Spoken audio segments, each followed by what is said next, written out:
An absolutely indispensable tool that Congress can give us in our fight against foreign adversaries is the reauthorization of Section 702 of the Foreign Intelligence Surveillance Act.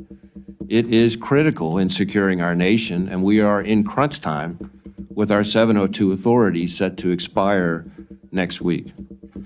So let me be clear, failure to reauthorize 702 or gutting it with some new kind of warrant requirement would be dangerous and put Americans' lives at risk.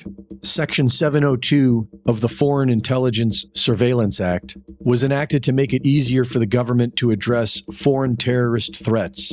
Targeting Americans is prohibited, but intelligence agencies have used Section 702 to spy on hundreds of thousands of Americans every year.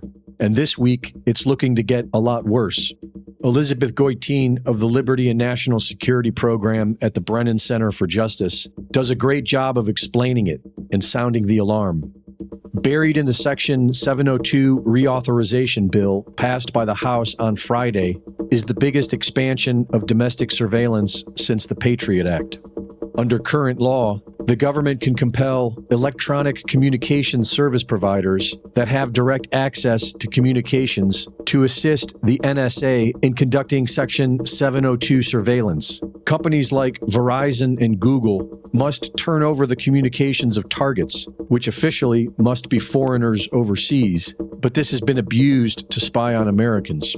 By changing the definition of electronic communications surveillance provider, an amendment offered by House Intel Committee leaders and passed by the House vastly expands the universe of entities that can be compelled to assist the NSA.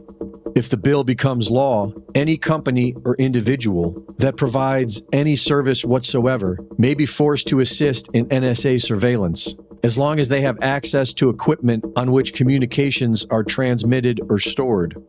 When the amendment was first unveiled, civil liberties advocates noted that the provision would encompass hotels, libraries, and coffee shops, and so they were excluded. But the vast majority of U.S. businesses remain fair game, including barbershops, laundromats, fitness centers, hardware stores, and any small business that provides Wi-Fi to their customers via routers. It also includes commercial landlords that rent out offices, which would target journalists, lawyers, financial advisors, healthcare providers, and anyone renting commercial office space.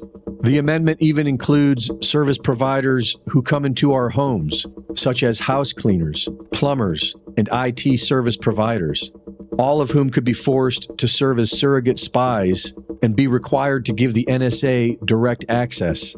And none of them would be allowed to tell anyone. They would be under a gag order and would face heavy penalties if they failed to comply. Having wholesale access to domestic communications, the NSA would then be on the honor system to retain only the communications of approved foreign targets. And we know from past experience that they cannot be trusted to do this. The Senate is scheduled to vote on the bill this week. Section 702 expires on April 19th, but the Biden administration has obtained FISA court approval to continue Section 702 surveillance until April of 2025. Call your senators now and tell them to block the Everyone is a Spy surveillance bill. Reporting for InfoWars, this is Greg Reese.